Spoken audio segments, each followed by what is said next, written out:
ਤੋਂ 3 ਬੇਲੀ ਸੀ ਨਾ, ਉਹਨਾਂ ਤੋਂ ਮੁਹੱਲੇ ਵਾਲੇ ਜਾਂ ਪਿੰਡ ਵਾਲੇ ਬੜੇ ਅੱਕੇ ਸੀ। ਉਹਨਾਂ ਨੇ ਕਿਹਾ ਇਹਨਾਂ ਨੂੰ ਕਿਸੇ ਤਰੀਕੇ ਨਾਲ ਪਿੰਡੋਂ ਬਾਹਰ ਕੱਢੋ। ਪੂਰੇ ਪਿੰਡ ਨੇ ਜਾਂ ਪੂਰੇ ਮੁਹੱਲੇ ਨੇ ਸਲਾਹ ਕੀਤੀ, ਭਾਈ ਤਿੰਨਾਂ ਬੇਲੀਆਂ ਨੂੰ ਕੱਢਤਾ ਬਾਹਰ। ਪਿੰਡ ਚੋਂ ਉਹਨੂੰ ਕੱਢਤਾ ਬਾਹਰ। ਉਹ ਭਾਈ ਜੰਗਲਾਂ ਨੂੰ ਮੂੰਹ ਕਰ ਗਏ, ਤੁਰ ਤੁਰ ਕਮਲੇ ਹੋ ਗਏ। ਸ਼ਾਮ ਭਾਈ ਉਹਨਾਂ ਨੇ ਕਿਹਾ ਭੁੱਖਣ ਭਾਣੇ ਮਰ ਗਏ, ਦੱਸੋ ਕੀ ਕਰੀਏ।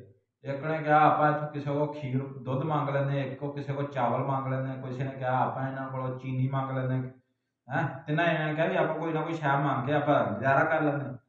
ਉਹਨਾਂ ਨੇ ਵੇਖਿਆ ਭਾਈ ਲੱਕੜੀਆਂ ਇਕੱਠੀਆਂ ਕੀਤੀਆਂ ਤਿੰਨਾਂ ਨੇ। ਇੱਕ ਨੇ ਮਾਚਿਸ ਤੋਂ ਦੁੱਧ ਲੈ ਲਿਆ, ਇੱਕ ਨੇ ਉੱਥੇ ਗਿਆ ਵੀ ਮੈਂ ਖੀਰ ਪਕਾ ਲੂੰਗਾ, ਮੈਨੂੰ ਦੇਣਾ ਨਹੀਂ ਕਿਸੇ ਨੇ। ਉਹਨੇ ਕਿਹਾ ਠੀਕ ਆ। ਉਹ ਭਾਈ ਇੱਕ ਨੂੰ ਦੁੱਧ ਦੇ ਦਿੱਤਾ ਕਿਸੇ ਨੇ, ਉਹ ਲੈ ਕੇ ਆਏ ਭਾਈ। ਇੱਕ ਜਣਾ ਪਤੀਲਾ ਮੰਗ ਲਿਆ, ਮੰਗ ਕੇ ਉਹਨਾਂ ਨੇ ਰਲ ਕੇ ਖੀਰ ਬਣਾ ਲਈ। ਭੁੱਖ ਨਾਲ ਮੰਦਰੇ ਹਾਲ ਹੋਏ ਤੇ ਰਾਤ ਨੂੰ ਕਿਤੇ 12-1 ਵਜੇ ਤੱਕ ਖੀਰ ਪਕਾਉਂਦੇ ਰਹੇ, ਕਦੀ ਪਕਾਈ ਹੋਣੀ ਸੀ।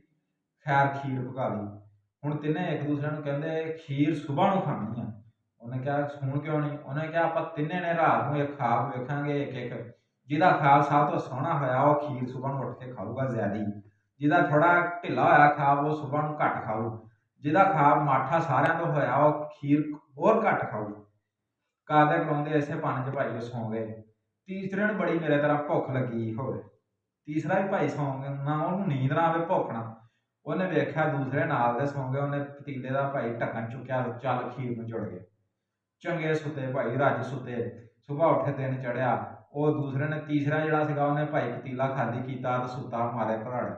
ਉਹਨਾਂ ਨੂੰ ਉਠਾਇਆ, ਉਹਨੂੰ ਉੱਠ ਵੀ ਸ਼ੇਰਾ ਉੱਠਿਆ।